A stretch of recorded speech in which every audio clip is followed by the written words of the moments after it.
السلام عليكم ورحمة الله تعالى وبركاته. ಗೌರವಾನ್ವಿತ ಉಸ್ತಾದರೇ ಹಾಗೂ ನನ್ನ ನೆಚ್ಚಿನ ಸಹಪಾಠಿ ಮತ್ತು ಆಯ್ಲಿಕ ಸುತ್ತುಗಳೇ, ರಣ ಹದ್ದಿನ ಕಂದಿನಂತೆ ಕೊಕ್ಕರಿಸುತ್ತಿರುವ ತೀರ್ಪುಗಾರರು, ನಿಮ್ಮ ಮುಂದೆ ಸಾಮಾಜಿಕ ಜವಾಬ್ದಾರಿ ಮತ್ತು ಯುವಜನತೆ ಕುರಿತು ಒಂದೆರಡು ಮಾತುಗಳು ಹೇಳಲು ಇಷ್ಟಪಡುತ್ತೇನೆ. ಒಬ್ಬನಾದ ಅಲ್ಲಾಹನು ಅದಕ್ಕೆ ತೌಫೀಕ್ ನೀಡಲಿ.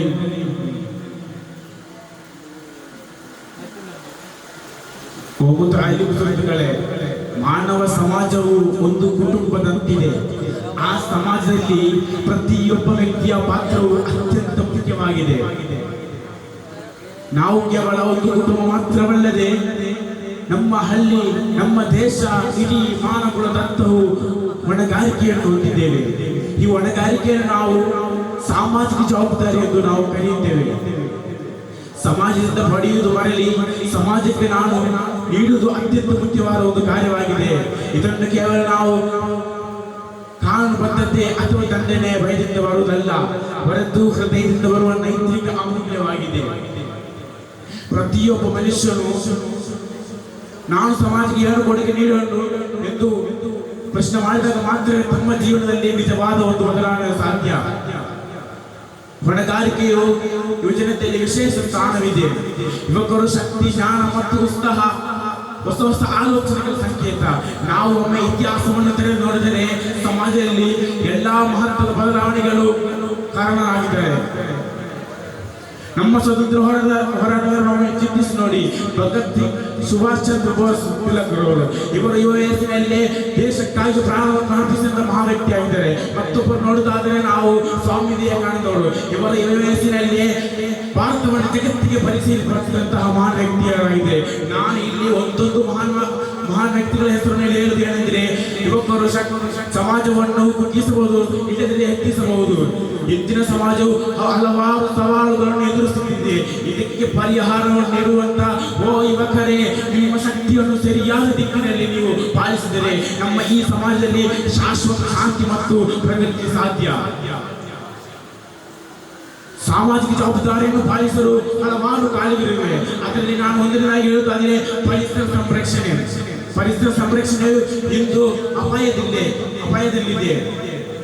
ಮರಗಿಡಗಳ ನಾಶ, ನದಿಗಳ ಮಾಲಿನ್ಯ ಮಾನವನ ಪ್ರಕೃತಿ ಪರಿಣಾಮವಾಗಿದೆ.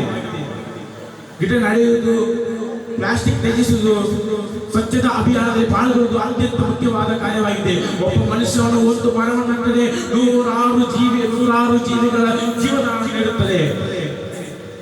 1500 ವರ್ಷಗಳ ಹಿಂದೆ ಪ್ರವಾದಿ ಸಲ್ಲಲ್ಲಾಹು ಅಲೈಹಿ ವಸಲ್ಲಂ ಮಾತುಗಳು ಹೇಳುತ್ತಾರೆ, ಯಾರಾದರೂ ಒಂದು ಮರವನ್ನು ನೆಡುತ್ತಾರೋ ಅಲ್ಲದೆ ಒಂದು ಬೀಜವನ್ನು ಬಿತ್ತುತ್ತಾರೋ, ಆ ಮರದಿಂದ ಅಥವಾ ಆ ಬೀಜದಿಂದ ಬರುವ ಅಕ್ಕಿ ಅಥವಾ ಮನುಷ್ಯನು ಪ್ರಾಣಿ ತಿಂದರೆ ಆ ವ್ಯಕ್ತಿಗೆ ಸ್ವತಂತ್ರ ಪ್ರತಿಫಲ ಸಿಗುತ್ತದೆ.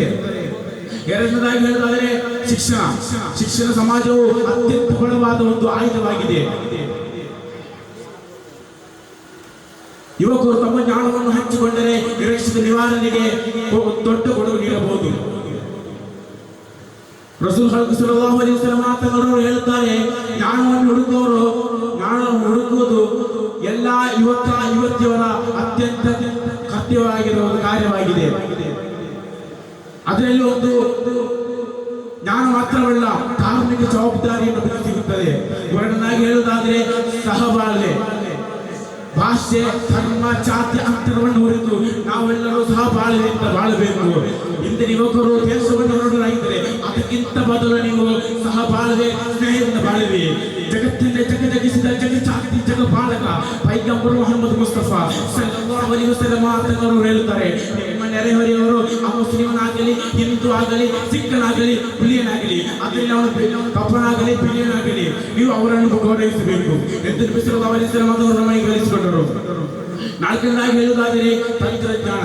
ಇಂದಿನ ಎಲ್ಲಾ ಯುವಕರ ಕೈಯಲ್ಲೂ ಮೊಬೈಲ್ ಫೋನ್ ಇದೆ, ಇಂಟರ್ನೆಟ್ ಇದೆ, ಸೋಷಿಯಲ್ ಮೀಡಿಯಾ ಇದೆ. ಇದನ್ನು ದುರುಪಯೋಗ ಮಾಡಿದರೆ ಗಾಳಿ ಸುದ್ದಿಯ ಗಾಳಿ ಸುದ್ದಿಯನ್ನು ಹರಡುತ್ತದೆ. ಅದೇ ತಂತ್ರಜ್ಞಾನವನ್ನು ಜ್ಞಾನ ಮತ್ತು ಶಿಕ್ಷಣವನ್ನು ನೀವು ಉಪಯೋಗಿಸಿದರೆ, ಅಲ್ಲದಿದ್ದರೆ ಸಕಾರಾತ್ಮಕ ಸಂದೇಶಗಳನ್ನು ನೀವು ಅದನ್ನು ಬಳಸಿದರೆ ನಮ್ಮ ಈ ಸಮಾಜಕ್ಕೆ ದೊಡ್ಡ ಒಂದು ಕ್ರಾಂತಿಯನ್ನು ತರಬಹುದು. ಐದನೇದಾಗಿ ಹೇಳುವುದಾದರೆ ದೇಶ ಸೇವೆ. ಸ್ವಯಂ ಸೇವಕ ಸಂಘಟನೆಯಲ್ಲಿ ಕೆಲಸ ಮಾಡಿದರೆ ಗ್ರಾಮೀಣ ಅಭಿವೃದ್ಧಿಯಲ್ಲಿ, ಆರೋಗ್ಯ ಜಾಗೃತಿಯಲ್ಲಿ, ಮಹಿಳಾ ಶಿಕ್ಷಣದಲ್ಲಿ ನಮಗೆ ಬದಲಾವಣೆ ಕಾಣಬಹುದು. ಇಷ್ಟೇ ನನ್ನ ಭಾಷೆ.